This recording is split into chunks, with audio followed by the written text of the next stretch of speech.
The big issue can be, when it comes to picking the best stories, people feel left out and they feel left behind. Projects are finishing with no money left over, and the first thing that gets cut is the impact bit. And I think it's because it's seen as the icing on the cake, but no one wants to eat cake without icing. So these universities that bring in staff in short-term contracts, it might get them over the line and they might do okay in REF, but it's not going to help that impact environment, and it's not going to help the next REF. And they learn from each other by reviewing each other's as well. Okay, this is how the arts talk about impact. That's really interesting. I think science can learn a lot from that and vice versa. Hello there, I'm Sarah McCluskey and this is Research Adjacent. Each episode I talk to amazing research adjacent professionals about what they do and why it makes a difference.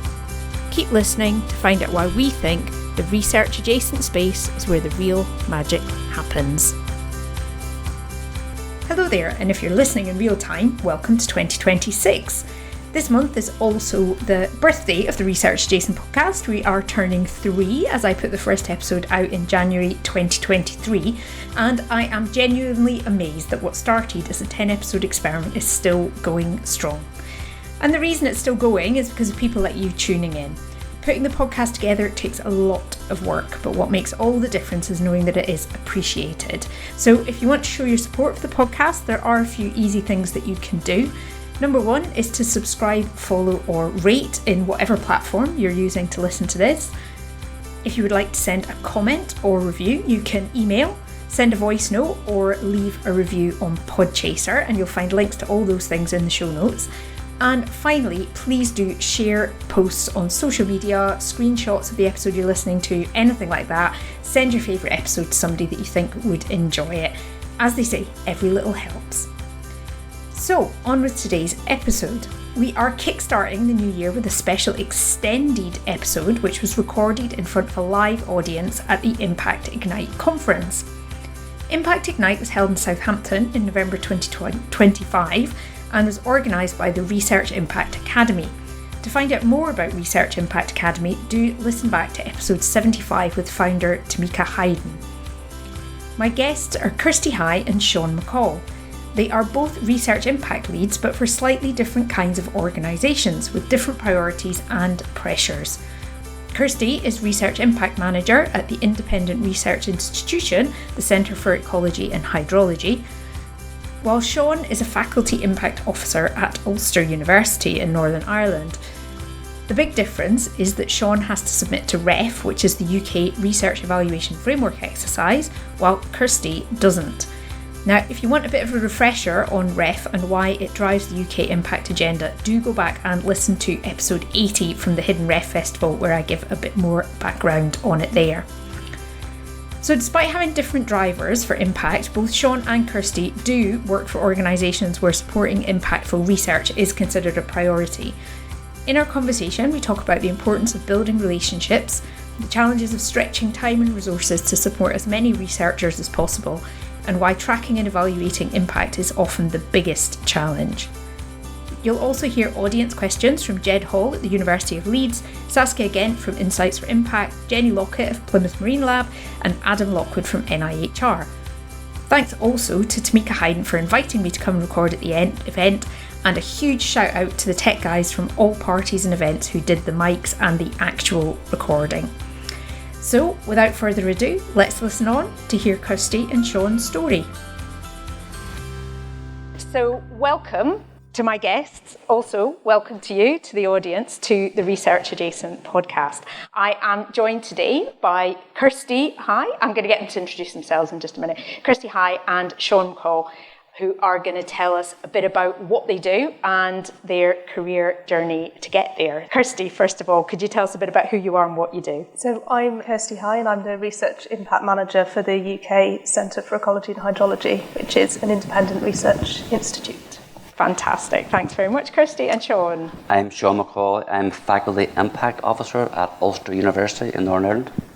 Brilliant. So we've got a really nice contrast here, both people doing impact jobs, but for different kinds of organisations. And that's one of the things we're going to dig into a little bit today. So I wonder if you could tell us, Kirsty, let's start with you. Tell us a bit about what does your job entail on a day-to-day basis? It's a very good question.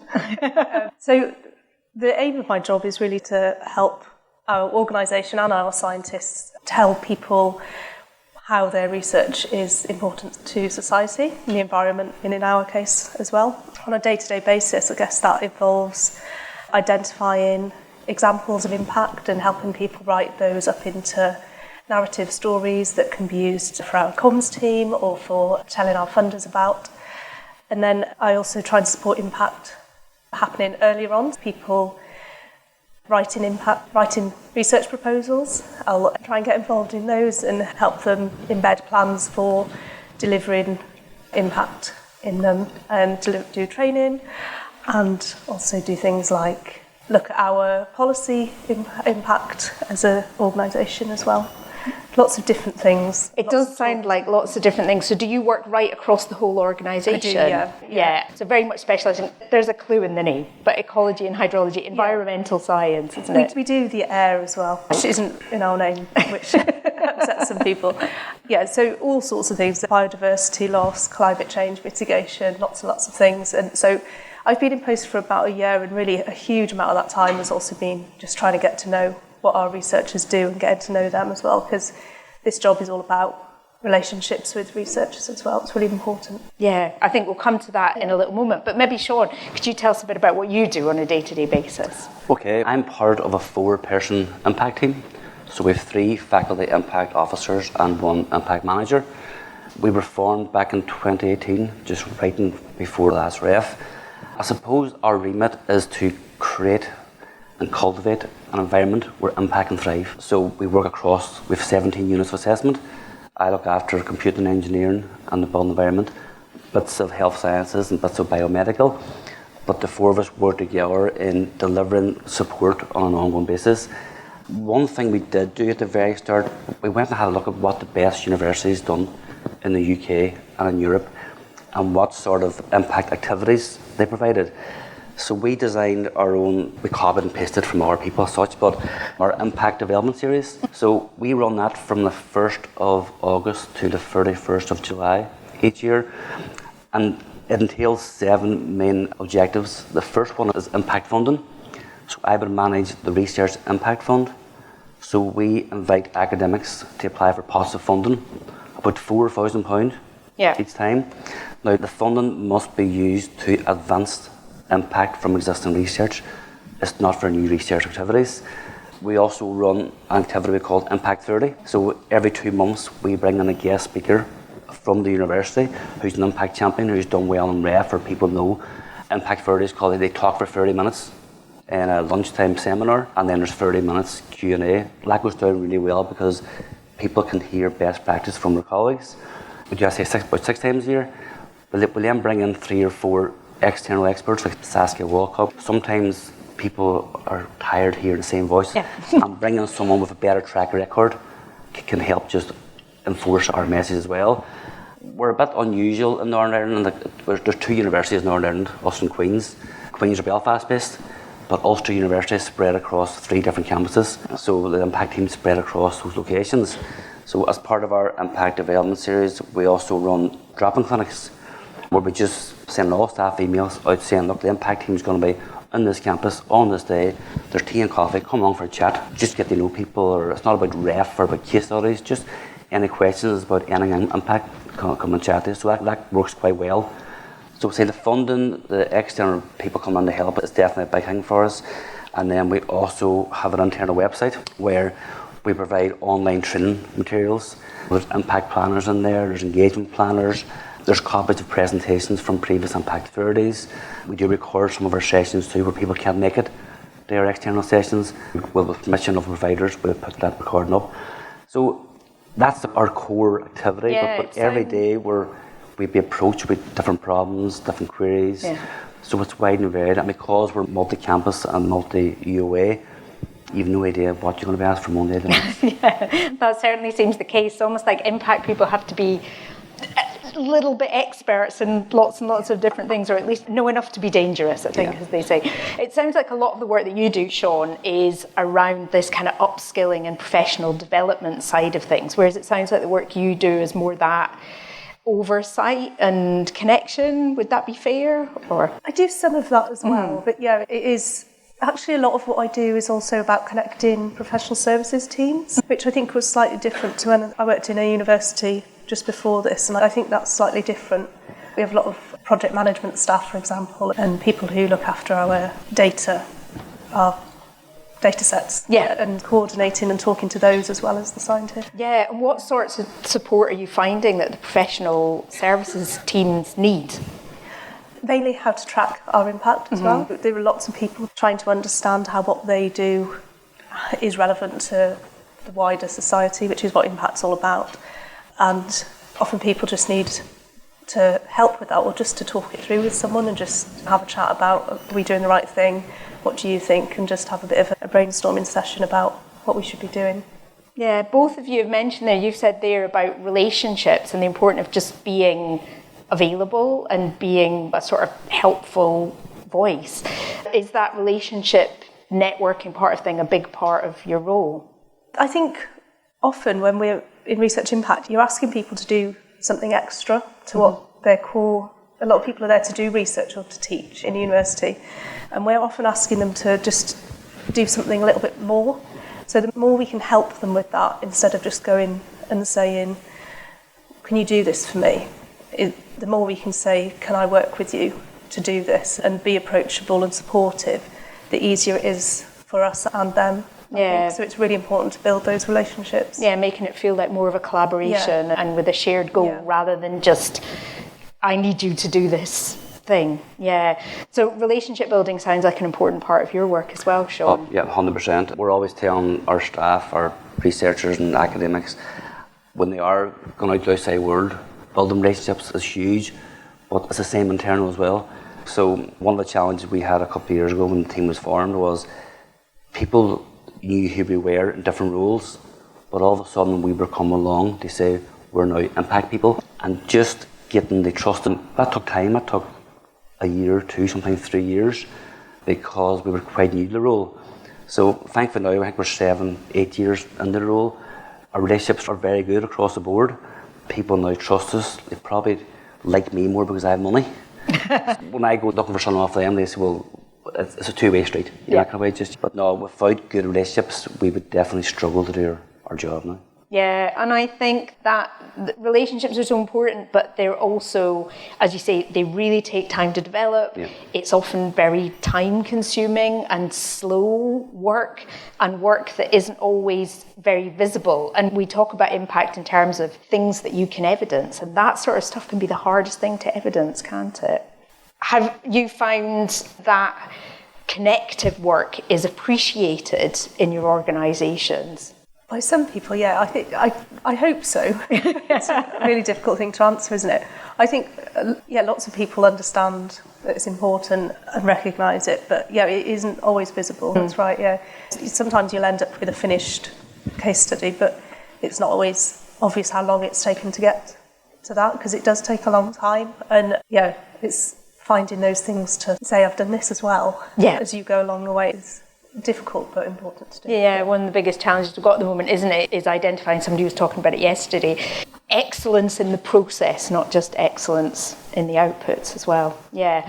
So you both work, as you mentioned, in different kinds of organisations. So organisations doing research, I think a huge number of people just think research is something that happens in universities, but there are these independent, essentially, research organisations, places like the UK Centre for Ecology and Hydrology. Obviously, in universities, REF is a big driver of things. How is that different where you work, Kirsty? So we don't submit to REF, but we at CEH, where we get a lot of funding from the Natural Environment Research Council, so they impose a mini REF on us. So we're just assessed against 5 other research centres. And so we do have it, and we have reason to develop case studies, but I don't think that evaluation is anywhere near as visible to our scientists as REF is. I think within a university, every academic knows what REF is and knows it's important and totally understands why they should engage. Hopefully, they should do that anyway.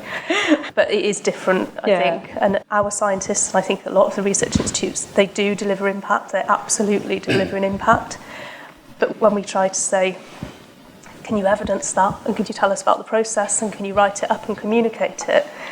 There is a little bit more, why should we do that? Why do we need to? You know we're doing it, so why do we need this process? And I think without REF telling us to have a process, it can be a little bit difficult. Although there are obviously people who really want to do it, there are scientists who really want to help with that as well. Yeah, I think I mentioned to you before we started recording is that I noticed on the website that your organisation's tagline is excellent environmental science with impact. So I thought it was really interesting that impact is right up there in the mission of the organisation, even if you say, as you say, some people are still not necessarily sold on the idea. Well, it's the nature of the research we do, I guess.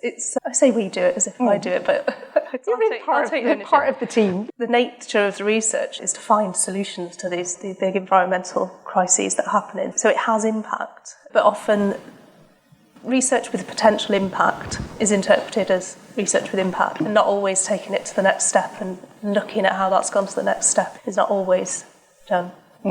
Interesting.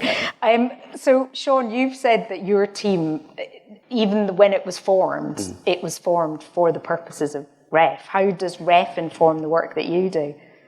So the university would argue that it wasn't formed for REF. It just happened. And it's funny because we went through a restructuring around 2017 and decided to create new posts and new roles. So the impact team was formed, say, in January 2018. But the message we were getting from the start, from the hierarchy at the university, was REF's just something we have to do. Every 7 or 8 years, it's a league table. We need to do it and do it well to make sure we get a certain amount of funding from the UK government and whatnot. But the argument was even if there was no REF, we still must do impact. There's no point doing research for the sake of doing research. There must be an end goal.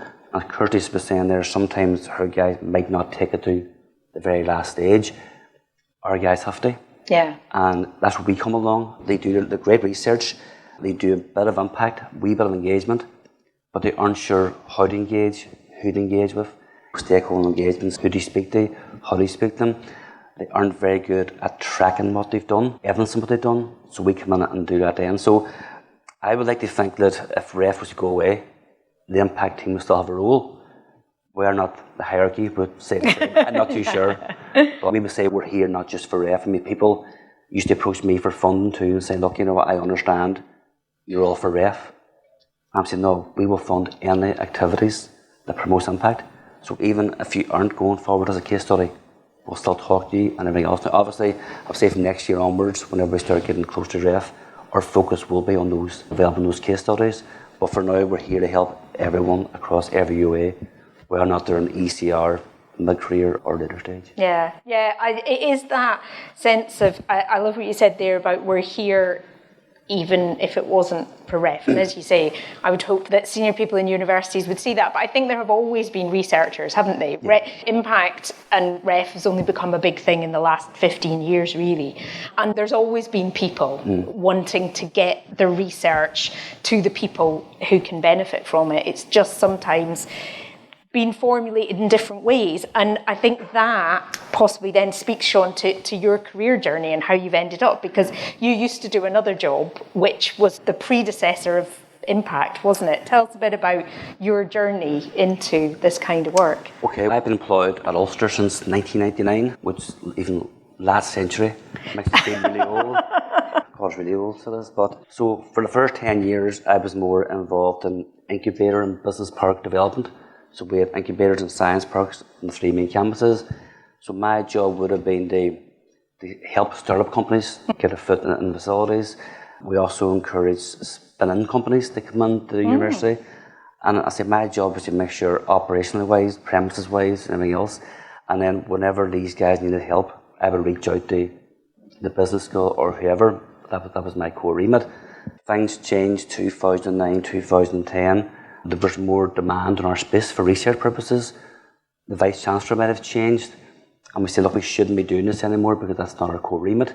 So we moved the companies out of our 3 parks and the premises then became our research facilities. We were in bad need of them. I moved into what was called the Office of Innovation then. They asked me to manage a 3-year EU funded programme. It was called ICE, it was Innovation for Competitive Enterprises. So we work with, it was tri-regional, the 6 border countries in the Republic of Ireland, Northern Ireland and the west coast of Scotland. And our job was to go out, my job was to go out to find out where the weak points were in companies, bring the problem back into the university and try and find out who in the university could go out and help them. So that was quite good, quite challenging, rewarding. Yeah. That was a 3-year programme, and then most people are probably familiar with the KTP scheme in the UK. So in Ireland, there's a similar programme called Fusion, they call it Innovation Boost, but it's the north-south equivalent of KTP. It's to encourage an all-Ireland ecosystem of business support and academic support. So it's where North universities work with South companies, and where South companies work with North universities. Interesting. So I managed that for 5 years, and again, I would reach out to companies in the Republic of Ireland to find out what their issues were, what their problems were, and if you want to come along to Ulster University, there's a very good funded programme through that. So up until 2018, I was always working with external companies, external providers, and it's only when I started the impact role, I started looking really more closely at research.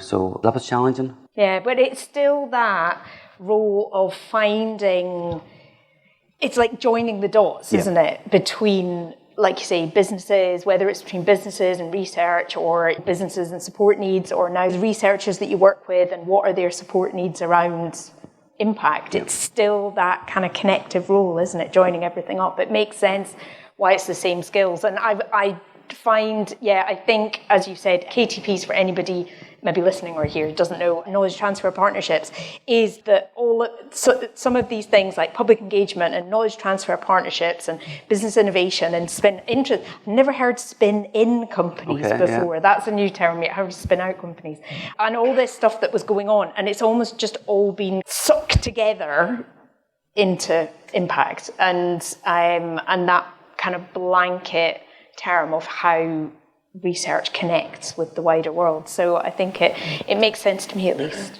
why those things came together. Kirsty, tell us about your journey into your job.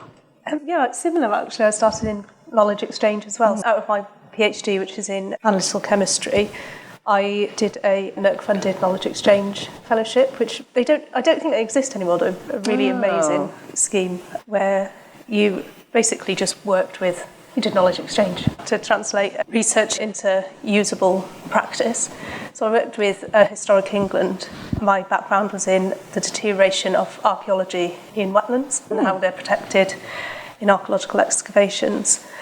And I just really loved that experience. I did it for 5 years. I managed to squeeze in 2 maternity leaves during that. And when I tried to go back to academia, I didn't really see a path that I wanted to do. I liked knowledge exchange so much. I liked that idea of getting the research out there.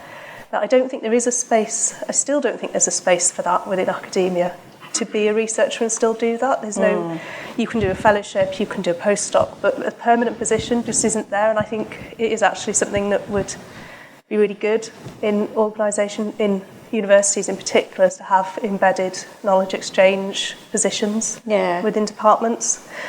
So I was faced with a decision whether to go back to being a researcher or find something else. And I just didn't want to spend my life publishing papers and doing nothing else. So I just happened to be living in North Wales, loved living in North Wales, and didn't really want to move, which is probably a familiar story to a lot of people. You just think, okay, what can I do that fits my skill set? And I applied for a job as an impact officer at Bangor University, and I just absolutely loved it. I had an amazing team at Bangor University. I just walked into just this extremely warm, lovely team, and I still think research professionals are the nicest people. And there's something about the skills that we all have, I think, that just make us nice people to work with.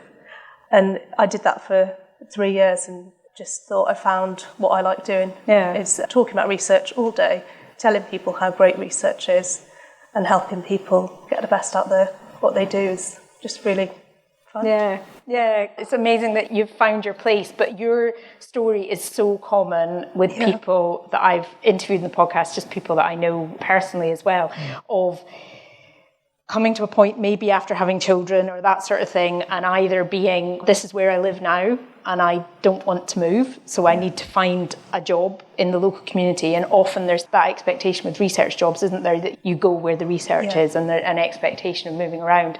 So sometimes it's that, and sometimes it's also, I've got this other stuff in my life, I don't want that pressure or that publish or perish. It always felt like a bit of a fight to go back to academia, and I wasn't ready for it then. And I found what I like doing instead. So, perfect. I think on that positive note perhaps leads nicely into, if you could tell us maybe one or two things you've worked on that you're really proud of. So I think the biggest thing that at Bangor University I oversaw implementing a fund, just like Sean's described actually. They never really had anything like that before. So I ran that for three rounds of funding, where we gave some internal funding from the FCU. It was in Wales. Okay. I can't remember. I'll trust your pronunciation more than mine. To impact generating projects. And I think we gave a lot of opportunities to early career researchers in particular through that. It was their first go at applying for funding, and then we know that a lot of them went on to do other bigger projects.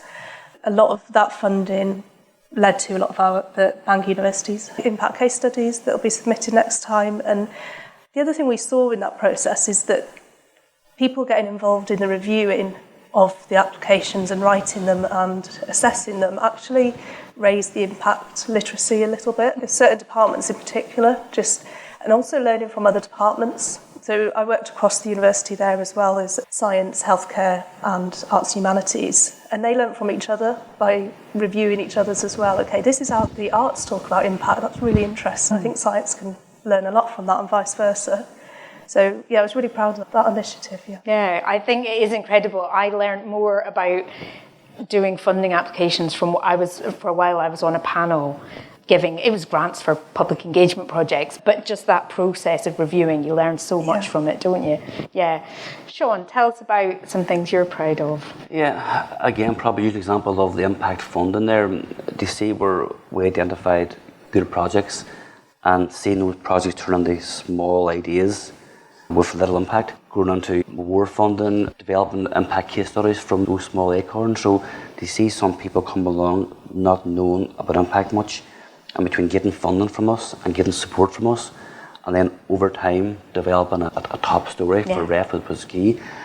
In terms of proud, probably our REF results has been the biggest achievement to come in on the back of not a great 2014 for the university in general. So we submitted, I think it was 65 impact case studies. Right, yeah. We had 97% were 3 and 4 star. I had 100% between my units, which was a big. I said maybe while now the problem is how do I beat that next time around?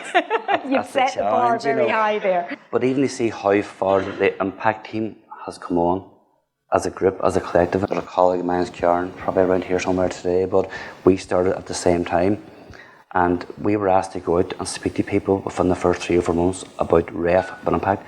I had no idea what REF was, and I had to wing it for a long time, the best I could. So it took us a year or so even to get up to speed with what everything was all about. We were coming to events like this, going to REF conferences, speaking to academics in all our universities who had impact teams as well. They learned from them. I thought we hit the ground running as we got the basic understanding of what it was all about. But no, I would say so far it's definitely been the REF performance has been our shining moment. Yeah, that is fantastic. But you've said there, though, one of the challenges was just understanding this new world, the REF and all the acronyms and exactly what it meant. And obviously you've found your way through that. Are there any other particular challenges that you've faced along this career journey? Yeah, I would say the biggest issue I had to start was people knew who I was in a tech transfer, knowledge exchange, and who am I to come along and tell them what impact was. So it goes back to that relationship building again. And even because we came in 2.5 or 3 years before REF, we were giving people advice on how to prepare for REF, and based on us reading the guidance, which was not always 100% clear what it meant as well. So people in the main took our advice on board. Some maybe didn't because they didn't think we were right, and we never done a REF before. But thankfully, the ones who took it on board done very well. But the challenge was building that relationship and building that trust and trying to show we were a source of expertise and knowledge and what we were saying was true. Now, whenever the ref results come out, we were really nervous because we thought if we've told these guys the wrong information, we're in trouble. Yeah. But no, thankfully it came good, but that was a big challenge. Oh, fantastic, as you say, that you've overcome it. And I think a lot of people relate to that sense of being accepted as an expert in the thing that you are genuinely an expert in, up against people who see themselves as experts. And sometimes there is that pushback, isn't there? Who are you to tell me what to do? Exactly. But yeah, well done. Kirsty, tell us about challenges that you've faced on your journey. I guess this is a first world problem to have, but as CH, I think there's so much impact happening that sometimes I struggle to decide who to support, and that you have to decide sometimes I've got to support the strongest impact case study here, and maybe feel like you're letting down someone who's just starting on an impact journey, and that's a real shame. So yeah, it's a nice problem to have, but I wish there were more of me to give more support sometimes. Yeah. Maybe we can solve that with the infamous research adjacent magic wands. They have been primed. Anybody who doesn't know this from the podcast, I always ask my guests, what would they do if they had a magic wand and if money and time were no object? Kirsty, what would you do with your magic wand? So I want more money and time. You get that? What are you going to do with it? So ultimately I would like suddenly people to appreciate that impact is a fundamental part of the research process and it can't be separated. And the reason I say that is that what I'm seeing a lot lately is funding's getting cut, projects are finishing with no money left over, and the first thing that gets cut is the impact bit. It's the impact delivery or the impact pathways. And I think it's because it's seen as the icing on the cake, but no one wants to eat cake without icing. So it needs to have icing on it. So I wish people would see that it's really important and you can't just cut that. Yeah, I love that analogy. Who wants cake without icing? Yeah. Thanks, Kirsty. Sean, what would you like to do with your magic wand? Okay, probably controversial, right? But go for it. If I had a wand, I would convert half this audience to men. The joke is there. It's a good point. I've only realised from coming here last year to the Research Academy, and we were a cohort, I think there was 25 in the team and 5 men. I just realised I'm one of 4, the other 3 women. Queen's colleagues, so I just find it a very female-orientated. That's not a bad thing, just an observation, so I take that back. And it changes all the... No, but do you know, I think it's a really valid point. And the fact that you've said your team is 25% men is actually quite good, I think, by some standards. I think some research that's been done has said that this research-adjacent world can be up to 90% female. Yeah. And if we take that idea of equality and diversity seriously... And if we're saying that everybody's perspectives are important and that's why it's important to have a range, then we need more male voices in the room. So I think you're allowed to say that. I don't think it's as controversial as you might. I don't think it's as controversial as you might think. And again, on wish list, I mean, we are quite streamlined at the university. We are quite lean in what we do, but as part of our role, there comes an awful lot of admin work. So when I give out an impact fund, setting up cost center codes, it's nominal codes, it's tracking the money, it's getting reports. We do an awful lot of chasing paperwork and red tape, and we had asked in the past, at the last restructuring, for an admin person that would help do that side of it. Now, we never got it. So, magic wand, I would create a new person to be that person that can do all that stuff. They allow the impact team to go out and spend more time doing what we're good at. Yeah, that's definitely. I do remember the pain of some of that. Cost centres and budget codes and forms and HR and all that kind of stuff. Yes, excellent use of the magic wand there. I think now we will turn it over to the audience. If you have got any questions that you would like to ask to our team, as we said at the beginning, if you have got a question you would like to ask, please put up your hand and somebody will bring a microphone to you. So, Sean, this is to you, and I'm just really interested. I think it comes from having Irish ancestry. But I'm interested in terms of the different influences. So when you're working with colleagues in similar roles at southern universities, without the ref, and the ref plays a big influence in your working life, what do you notice that you can learn from them without that influence that you brought into your practice? Yeah, great question. So about 2 years ago, they created an All-Ireland Impact Forum for people who are involved across Ulster, Queen's and There's 6 or 7 universities in the south as well. What I've learned from those guys is, first of all, they don't have the pressures of REF, but they use the REF guidance. They drive their own systems internally. They get a lot more money than we do. The Irish government throw money, sometimes tens of millions, compared to us trying to tap into a small pot of money. So I haven't learned too much from them, apart from I'm a bit jealous that they don't have the pressures of the REF and they have more money.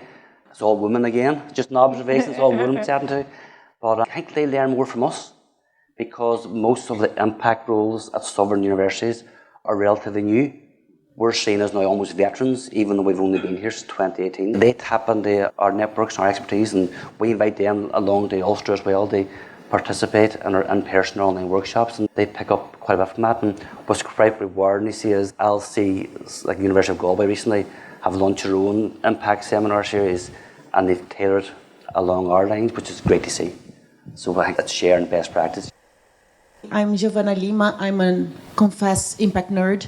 So I'll go back to Kirsten's point on choosing only the best teams or best stories, because as impact nerds in the room, I feel sometimes we have a duty of care towards the whole community.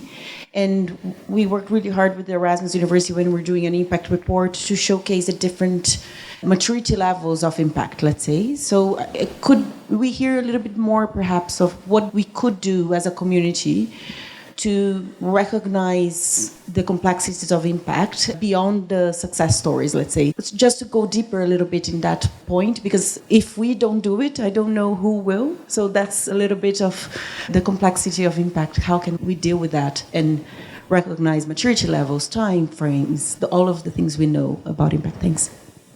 I think it's a really important point, and I think it's one of the worst things about REF is that it makes us focus on the best examples, and sometimes for early career researchers they see us celebrating these people who've been doing it for 30, 40 years. Of course they've got more impact because they've been doing it longer, but it's not something that's unachievable, and if we don't also support them, then there's no one to fill that gap in future as well. So I think the best thing I did to support it was this internal funding pot and making sure that a certain amount of that went to early career researchers to really help them kickstart exploring their own ideas and building their own networks. That's really important as well, and making sure that there's space for them to do that is, what I would say is critical. Yeah, and again, likewise, when it came to our funding pot, we do split the fund pot 50% ECRs and 50% non-ECRs. To make sure those early careers get a better chance. The big issue can be when it comes to picking the best stories, people feel left out and they feel left behind. And I might need, for example, for UA 11 computing, I need 5 case studies this time round, but I have 9 potential case studies, and they're all almost fighting each other to find out who's going to make the cut. So where there is an opportunity for people to merge, especially bring on the ECRs on board who may be weak on their own, to create a stronger case study. But I think what's going to help, we're still waiting on the REF guidance to come out, but what should help this time is the whole environment and engagement narrative section. We're still encouraging people to keep working on your stories, keep working on your impact. If it's going to be a good enough impact case study, it's going to happen naturally with a bit of effort and a bit of help. But even if your case study and your story is not selected as going forward for REF, we can still use that engagement, that impact in our narrative statement. So that appears to keep people on board, as long as they feel as if we're being left out and ignored here. We keep telling people we don't give anyone guarantees about who's going to make the cut. That'll be made near the time. But for those who don't make it, we can still use their impactful work.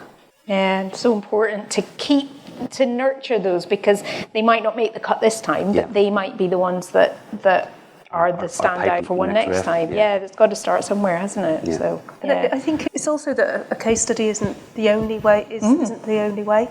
And I've talked in both of my institutions about how we reward and recognise in a formal way people who do impact.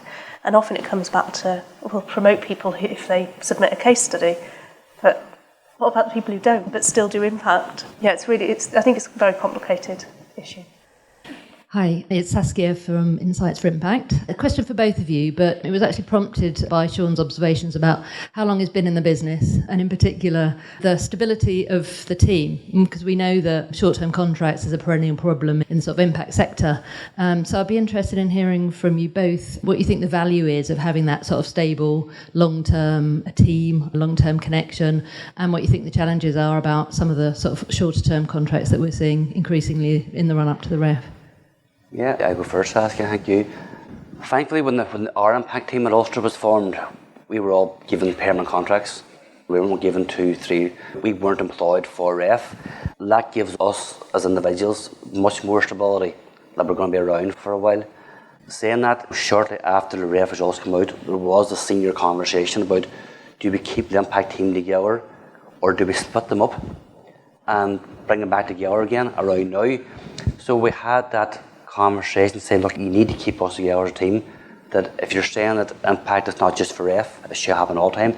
If we're going to create that environment where impact thrives, we need that sort of stability. And if we were chopping and changing, if I was to leave tomorrow and a new impact officer come in, they would have to start building up all those relationships, which I've built up over the last 7 or 8 years. People like seeing familiar faces, and people like seeing you have a track record now.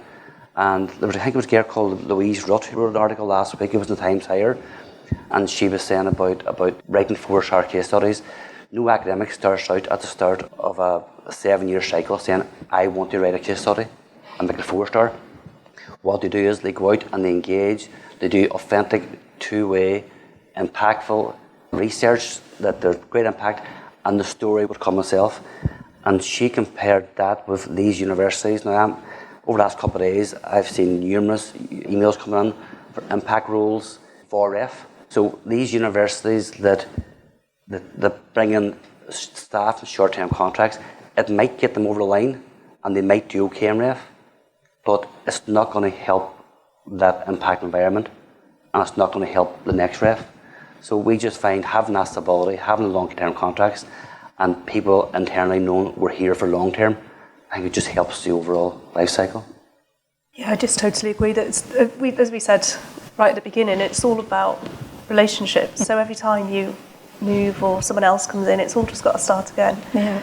And it's really hard to help support a case study if you don't actually know the research behind it that well. So it takes so much time to get up to speed with that, and particularly if you're working across the whole organisation, you've got multiple people to support, it's just hard work.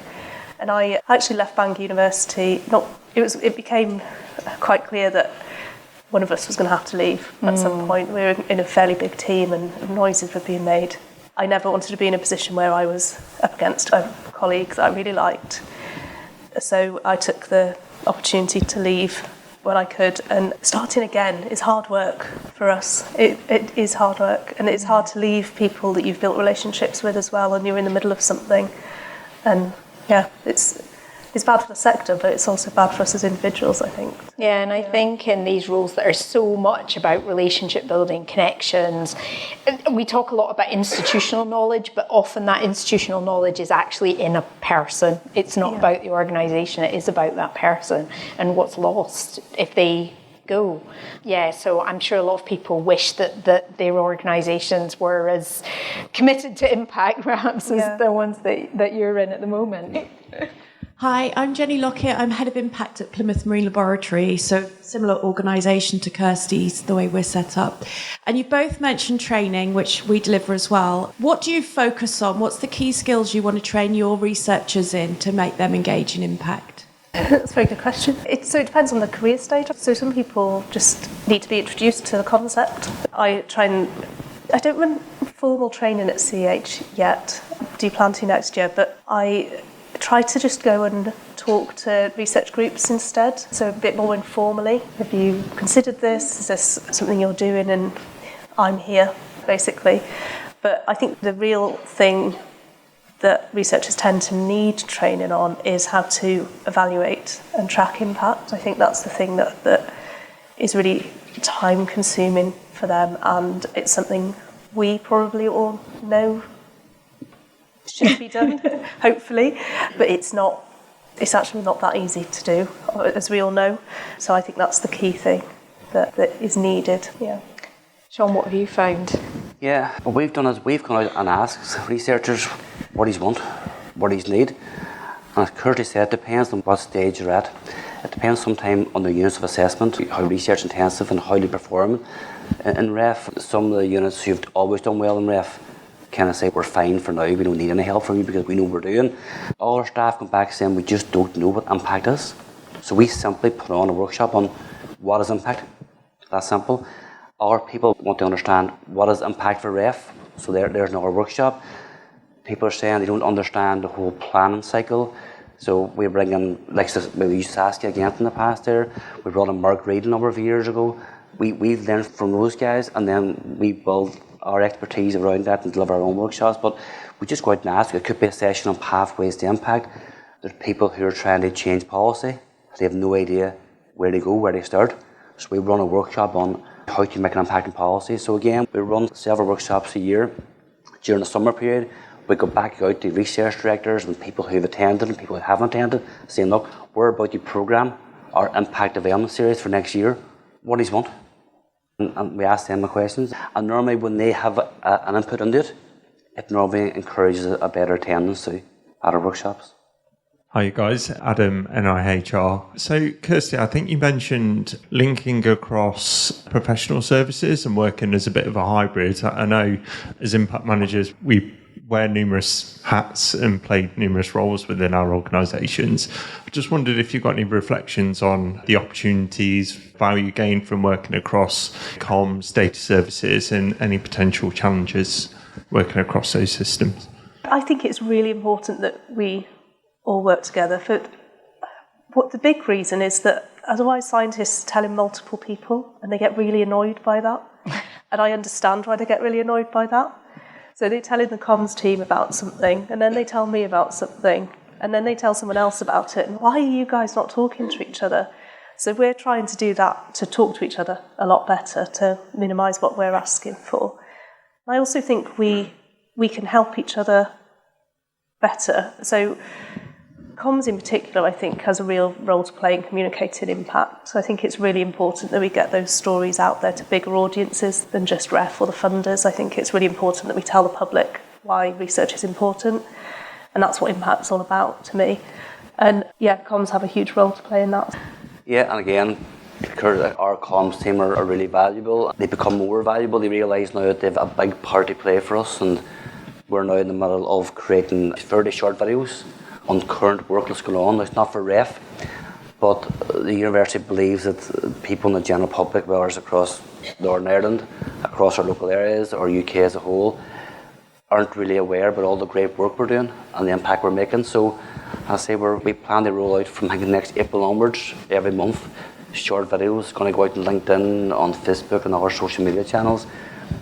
I would also say about working internally, part of our team, we're a small impact team, but we're part of the innovation and impact team. So I work very closely with there's one startup manager here, there's a commercialization manager, there's IP manager. So we do talk to each other quite regularly because sometimes there's impact going on in different areas that I'm not aware of. So the startup manager may say to me, are you aware that Joe Bloggs there has now started a company and we've invested in it and he's now employing 10 staff? And I wasn't aware of that because this person was never on our radar.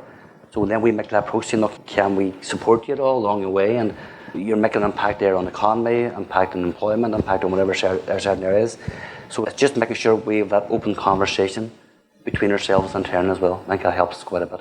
Thank you very much. And what a fantastic question to end it on, because this whole podcast is all about strength in numbers, all about profiling the amazing work that research professionals do and that they contribute to the research world. If people want to find you, get in touch, is there anywhere that you hang out or websites you would direct people to go to? On LinkedIn. Yeah. For me. Yeah. So find Kirsty on LinkedIn, Sean. And likewise, or the bar. Oh, the bar. Noted. Thank you so much to everybody who is here in the audience today. Thank you for your fantastic questions and for your attention. And thank you to people listening as well, to future people listening online. And thank you so much to Kirsty and Sean for sharing your stories. Thank you. Thanks for listening to Research Adjacent. If you're listening in a podcast app, please check you're subscribed and then use the links in the episode description to find full show notes and to follow the podcast on LinkedIn or Instagram. You can also find all the links and other episodes at www.researchadjacent.com. Research Adjacent is presented and produced by Sarah McCluskey, and the theme music is by Lemon Music Studios on Pixabay. And you, yes you, get a big gold star for listening right to the end. See you next time.